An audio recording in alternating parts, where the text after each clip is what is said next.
Lucasfilm President Kathleen Kennedy is on the warpath, out promoting the upcoming Disney Plus series Star Wars The Acolyte, and she's doing it by playing the victim, claiming that female Star Wars creatives are personally attacked because the fan base is so male dominated.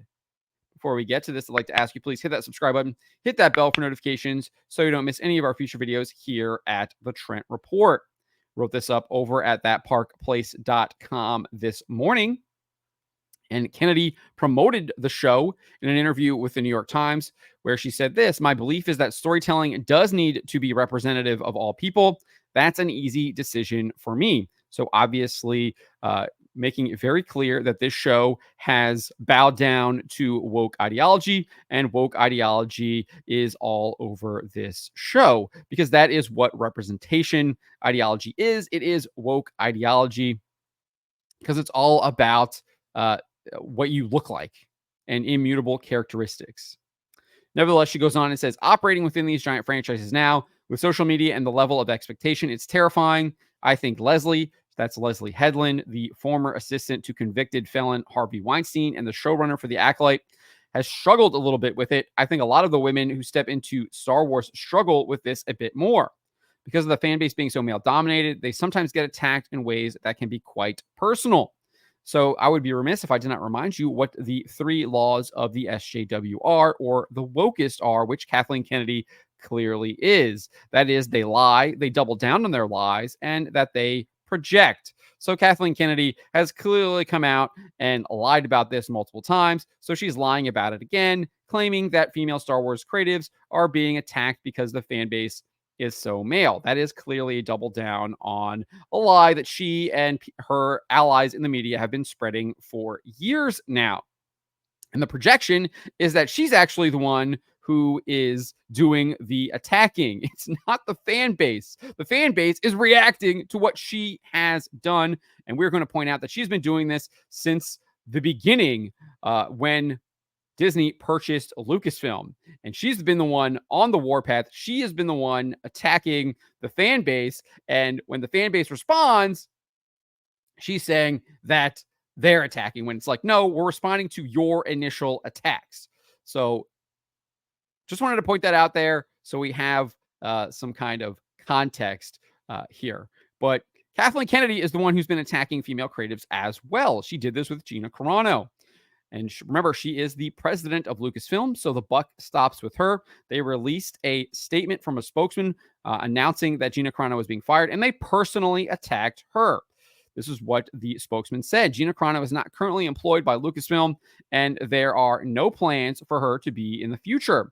Nevertheless, her social media posts denigrating people based on their cultural and religious identities are abhorrent and unacceptable." So that is a personal attack against Gina Carano. She is now suing them for wrongful termination. And that is what Kathleen Kennedy and Lucasfilm have done. They're the ones who have personally attacked a female Star Wars creative in Gina Carano. And it has nothing to do with the fan base being male dominated. It has everything to do with who Kathleen Kennedy is as a person and her woke ideas and beliefs that she clearly embraces.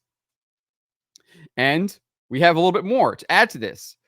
Gina Carano has since filed a lawsuit, as I mentioned, against Walt Disney Company and Lucasfilm. And in the lawsuit, she and her lawyers allege that Lucasfilm employees set up a GoFundMe account to support the transgender community. However, the GoFundMe also defamed her, quote, by accusing her of being a bigoted actress. The lawsuit also detailed that Kennedy wanted Carano to join a struggle session on Zoom with her and 45 other employees who identify as part of the LGBTQ plus community. The purpose of this struggle session, according to the lawsuit, was a litmus test to determine if she had the willingness to endure such harassment and humiliation. That's right. Gina Carano's lawsuit asserts that Kathleen Kennedy wanted to subject Gina Carano to harassment and humiliation. She is the one attacking female Star Wars creatives. It has nothing to do with the fan base being male dominated. Again, she is projecting what she has done, what she does, onto the fan base. The group was this Zoom group was described by her publicist as a friendly group that want Gina to succeed. However, multiple employees that were to take part in the struggle session had contributed to the GoFundMe campaign, including Leslie Headland. The lawsuit states several had contributed to the anti-Carano GoFundMe account, including filmmaker Leslie Headland, who was scheduled to produce a Star Wars production, which Kathleen Kennedy is now promoting. Not only has Kennedy been the one to attack female Star Wars creatives in personal ways, she's also publicly admitted to intentionally trying to alter the Star Wars fan base. That's right, it's Kathleen Kennedy who has been attacking fans by inserting woke ideology into the shows and then trying to blame the fans for saying, like, what are you even doing? This is garbage. We don't want this. This is not Star Wars. Stop it. But they continue to push this over and over and over and over again. And now Star Wars The Acolyte looks to be the peak of woke infection at Star Wars and Lucasfilm. But this is what Kathleen Kennedy had to say during an appearance at Fortune Magazine's The Most Powerful Women Summit back in 2015, before the release of The Force Awakens. She said this: I think the interesting path we've had is the conversation that took place around consumer products, because there were a lot of companies that were in place who frankly didn't initially feel that Star Wars was for girls. And when you have a company situation where between Lucasfilm and Disney, we were all looking at this situation saying, no, with Star Wars, we have to change this. We have to make sure that we create products that are, in a sense, appealing to both boys and girls. What's wrong with that? So Kathleen Kennedy, Disney, and Lucasfilm set out to fundamentally change the Star Wars brand by injecting feminism into it. That is what Kathleen Kennedy is admitting they were doing as far back as 2015. And in fact, she goes on and details that they were doing this in the structure of the company as well, and how this was indeed affecting the stories they were telling and were going to tell. She said this: the fact that the company was bought by the Walt Disney Company has been amazing, because they very much support the fact that we are trying to grow in the workforce a number of women in executive positions and in all positions inside the company. And with the movies that we are making and with the protagonists that we're putting in the stories, so I get a huge amount of support with that. AKA, they were injecting feminist ideology into Star Wars. That's exactly what she's saying here. She added this: but we have 50% of our executive team are women, and 6 out of 8 of the people in my story group are women. And I'm sure there's a lot of people that would be surprised that we're making Star Wars movies, and the majority of the people involved in the development of those stories are women. And I think it's making a huge difference in the stories that we're trying to tell.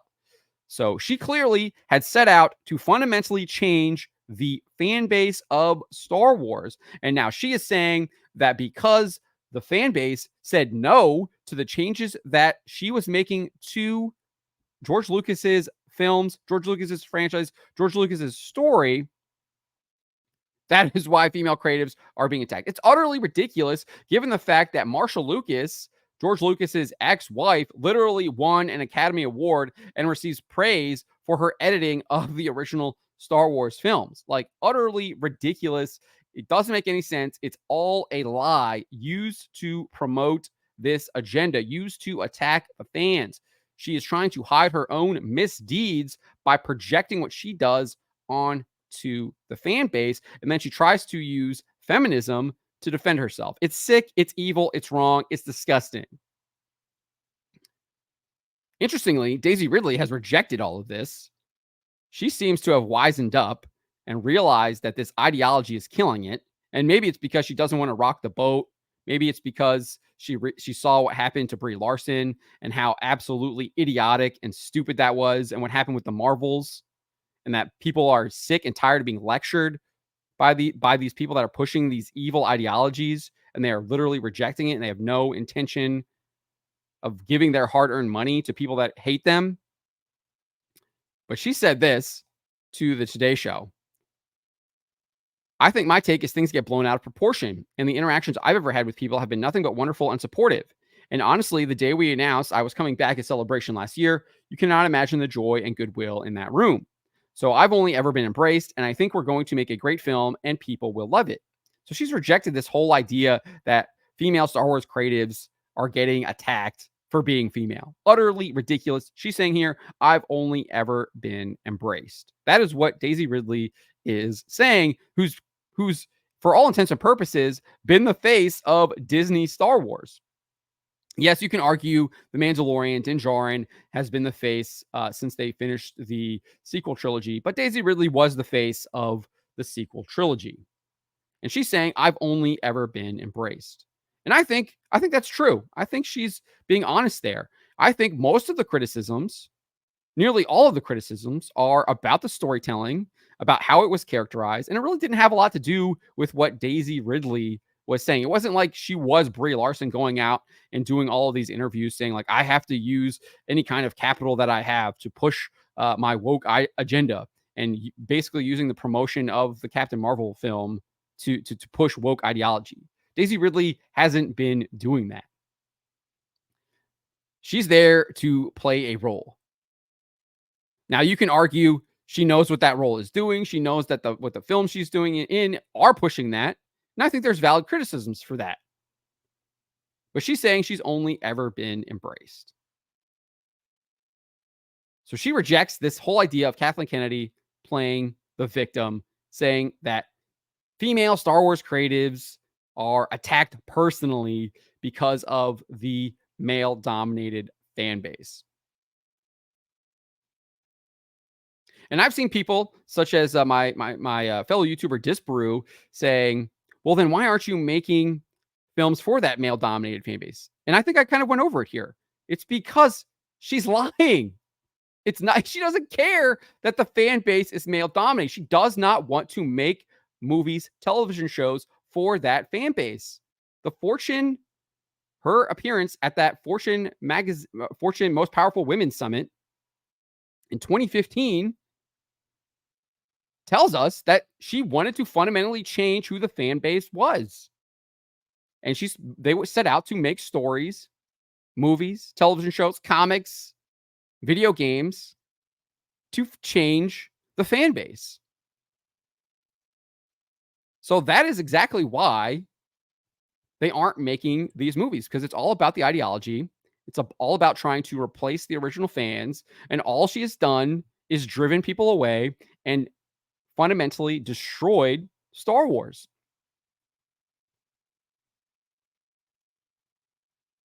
And yet she is the one playing the victim when she's the one who has done this. It's all at her feet. She has been the president of Lucasfilm since George Lucas sold the company. She's been in charge. It's on her. And now she's trying to blame the fans. Well, the fans are going to punish you again, because my guess is Star Wars The Acolyte is going to be another loser.